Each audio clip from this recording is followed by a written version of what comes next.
Well, the reality of it is, you don't know when your death is going to occur.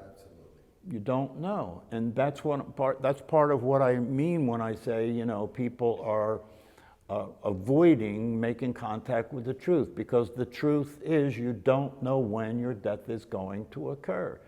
It's also true as you get older, the probability is going up from natural causes, right, that it's going to occur. But why wait for that? Why wait for that? Your death could be coming this week, could be coming this night. It's true. It's true. You should every night when you go to sleep, you should lie down and consider the fact that you may not wake up. And there are people who don't wake up in the morning. Everybody's playing a numbers game, Oh yeah, that's true, but statistically I'm pretty safe, right? You want to play that game with your life? And what's the game you're playing? What's the game you're playing? You get it. You conceptually understand the idea that if you stay asleep the rest of your life, you're just going to suffer and die. You get it, right?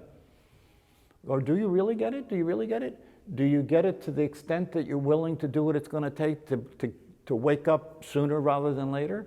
Do you get it that you're willing to do what it's going to take, to start to realize the possibility that your life is so you can stop missing it? That's what's at stake. It's like David said, if you say to somebody, could you imagine what it's like to wake up in the morning without a burden? Most people can't imagine it. Although it's true, it's a real possibility. I mean, it's available. That's what these teachings are about. These teachings are not about playing some mind game. These teachings are about being here for your life. They're about experiencing. That's one of the other things that David Radin said that caught my attention. He said, we go through the day living our lives in a repetitive fashion. We do the same things every day. There's some variation, but generally speaking, we get up, do things, and go to sleep.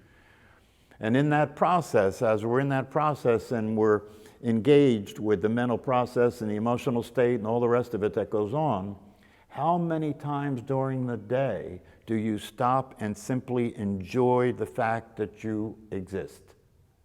How many times during the day do you take a moment to just appreciate something? Just stop and appreciate something instead of just you're going somewhere all the time. That's one of the reasons that I have said here. When you wake up to the truth and you see things as they really are, this isn't going anywhere. That's a big thing to get. Because everybody's totally convinced this is going somewhere. And then when they get to the end of their life, it's like, where's it going to go now? It was going to the end of the day. It was going to the end of the week. It was going to the end of the year. It was going to the end of my career. So we're stuck in this moving target. We're stuck in this time thing that's happening all the time. And it's always the next thing, the next thing. Oh, I'm here for the meditation class. What's next? I'm here for the meditation class. What am I going to do later? What's for dinner? This is the life we're living. It's a life in which the future is more important than the present, and the past is more important than the present. Why? Because this isn't that good. I want to look forward to something. This is just regular. I want to look forward to something. If you wake up, no matter what's going on, it's an opportunity for you to appreciate it and enjoy it. No matter what's going on, it's an opportunity for you to appreciate it and enjoy it. Even if you're dying. Even if you're dying. Like David Radin said, one night he got up in the middle of the night, fell over the dog, smacked his head against the windowsill, hard, fell on the floor, and he's lying there thinking, okay, is this it? Am I going to die? But the way he was available to it was like, oh my God, am I going to die? No, it was just, oh, is this it? That's preparation, that's preparation. He wasn't spooked. So even when you're dying, you can appreciate the fact that you're dying and you're calm and it's okay. You're not resisting, you're not fighting. That's the payoff. So in any circumstances, that's got to be the worst circumstances, right? So even in that circumstance, if you can experience a quality of life and a sense of well-being, even in that circumstance, then everything else that's less threatening than that and that's less disturbing than that is a real blessing, is a real gift. I was walking today from my office at home to the kitchen, and as I came down the steps and was going to go through the dining room to the kitchen, I saw the cat sitting there. And he always sits in this one place. It's like his position. He sits there to observe. You know, it's a good spot to see people moving around. So I saw the cat, and I stopped, and I went over, and I just spent some time with the cat, just looking at this creature. This creature is sitting there, and this creature is in this creature is in a cat world. He's experiencing a cat world, and he's looking at me, right? I wonder, like, what he sees when he looks at me from a cat world, you know? How often do we take time to stop and look at something like that? That's that little thing, those little moments are moments of being alive, are moments of being aware of your life.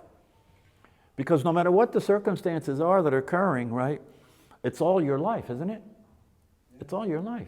So if you're practicing and learning and these things, you're learning to be present to life, not to the circumstances that are occurring, but to life. What's that mean? Life is an experience that involves unpredictability, right? Involves interest, involves excitement, right? Involves challenges, right? It's up and down and left and right, and it's an uncontrollable thing that's unpredictable, right? That's life. So instead of paying attention to the details and reacting to the details and allowing the mind to reject and resist whatever it is that you don't like and don't want, how about taking a step back and looking at it like this is life happening? And the question becomes, am I there for life? Am I seeing this as life happening? And am I being with it with an appreciation for the fact that I exist for life? I exist in a way where I'm aware of and experiencing my life happening, not just the circumstances that are the details of it. That's what these practices are all about. Every moment of your life is your life. It's a lifetime, right? It's a lifetime. So are you going to be there for your lifetime? Are you going to be able to appreciate everything from a point of view that allows you to experience some freedom from suffering? I was listening to Gabor Mate talk today about the situation in Israel, and he's Jewish, and he comes from a Holocaust family. His grandparents were in the Auschwitz, or in that whole thing. And the thing that was interesting about it was that he couldn't speak. He's a very intelligent person, right? He's written books. I mean, he's training people in approaches to psychotherapy for trauma and all that stuff, right? And in this segment that he was talking, he was so angry that he was irrational. He was so angry that he was irrational, that people don't understand what the Israelis did to the Palestinians and what caused them to be the way they are, and people don't understand all the details about this, and the news media is just allowing the slaughtering of people to go on. People are watching it on TV like it's a show, right? That's true, right? But so is a lot of the other things that go on every single day in the world, You see there's an earthquake where 8,000 people die in one day in an earthquake, right? So there's all kinds of injustices going on, all kinds of terrible things happen in the world, right? But if the way you relate to that is simply to react to it with anger and allow it to upset you, you're missing the point. You're missing the point. There is a possibility of understanding the nature of reality, is understanding the nature of the way things occur, that allows you to be free from the suffering about it.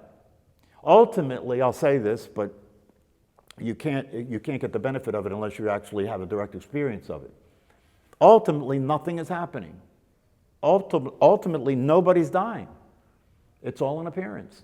It's all an appearance. There is no actual suffering. There is no actual death. None of this is actually happening. It's all an appearance. But you can't get that without doing enough practice and being through enough of the teaching and doing enough of the process in order for you to actually see what I'm pointing at. And if you do, it doesn't mean that you don't have compassion for all of the people that are suffering. But the reason it's happening and the reason they're suffering is the same reason you're suffering. It's the same thing. They're suffering because they're living the life of a separate self. Once you're living the life of a separate self, the rest of the reality falls out of it. You see the world from that view. And that view is, there are people that are threatening me. There are situations that are threatening me. There are people that hate me that don't even know me.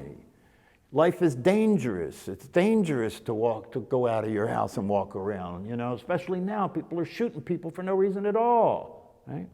That's the view from being a separate self, right? And that explains everything. It explains war, it explains murder, it explains the corrupt politicians, right? Corrupt politicians, they wouldn't be corrupt politicians if they were awake and saw things as they are. But when you're in the view of a separate self, corruption makes sense. Why should I play by the rules? Nobody else is. The name of this game is get as much as you can, and screw everybody because they're out to get you too. Right? That's what will end people being end up people being corrupt. You don't care. Yeah. But what it is, if you want to look at it in kind of a more simplified way, right? It's the result of the natural state, the awake natural state, separating itself off, right, to live a human life, right?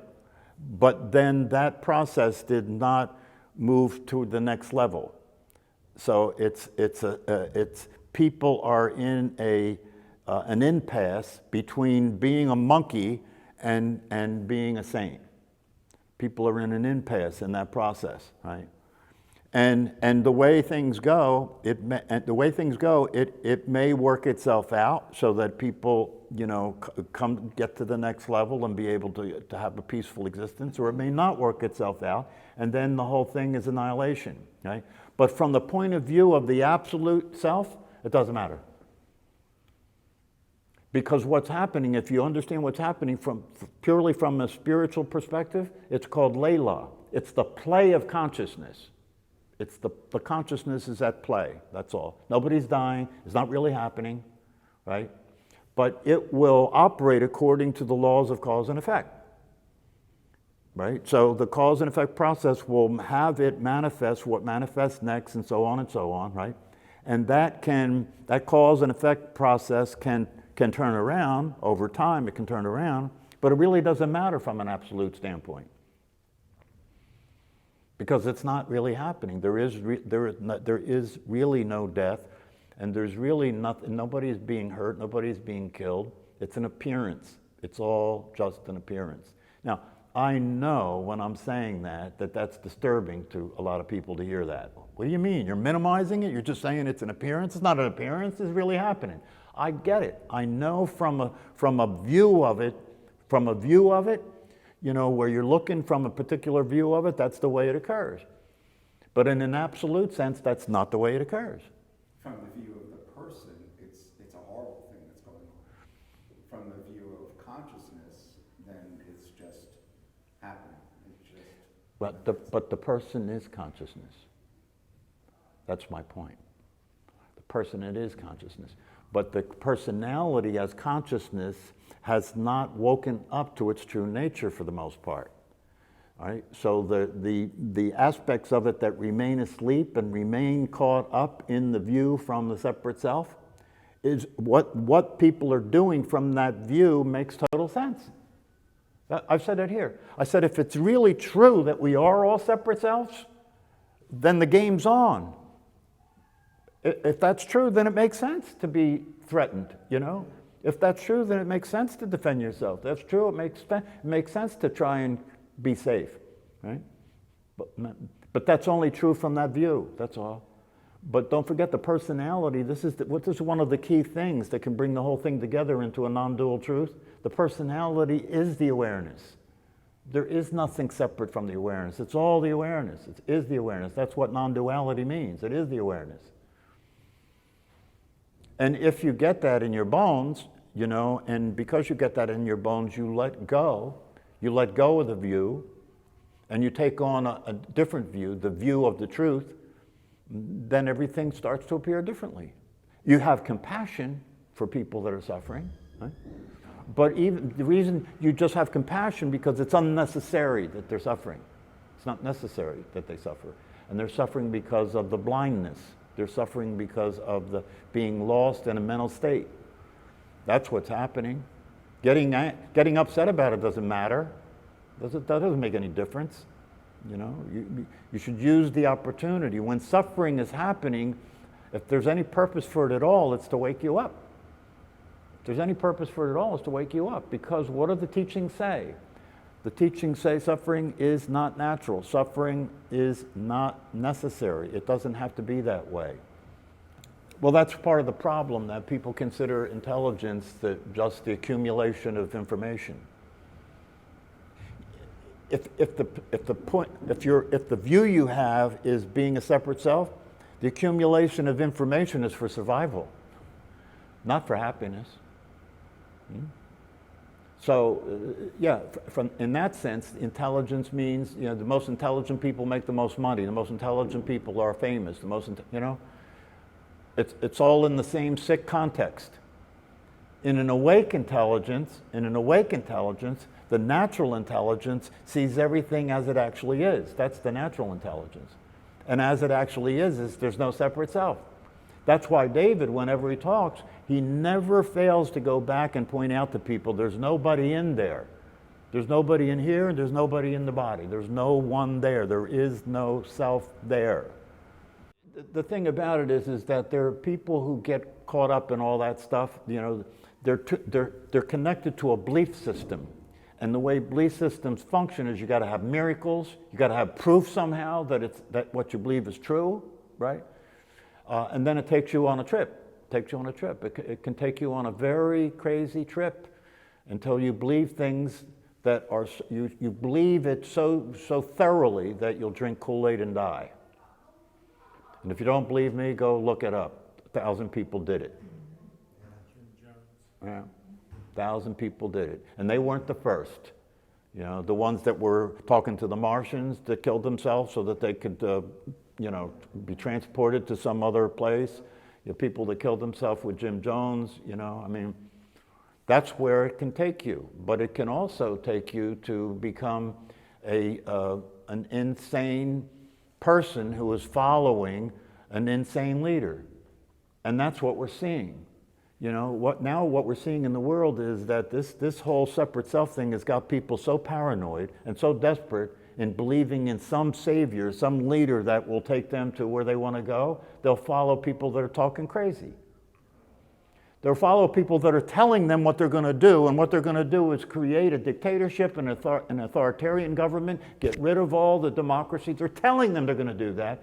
And the more they talk about doing that, the more people are interested in having them be the leader. So good luck with that. If in this next election, things go bad and we end up going toward dictatorship and authoritarianism, people are going to get what they asked for. And it's not going to be pretty. So what other wonderful things do you want to talk about? Well, but it's important. It's important, because one of the things I say kiddingly about this class is if you come to the class, I'll scare you into meditation. Because you ought to be scared. You ought to be scared not to meditate. You ought, right? Right? You should be scared not to meditate. Because if you understand the teachings, meditation will free you from the suffering that will otherwise be inevitable, that you'll participate in, that you'll be part of. That's one of the worst parts of this. If you're living the life of the separate self, you're perpetrating ignorance. You're not just being affected by it, you're doing it. You're treating other people as if they're a threat to you when they're not.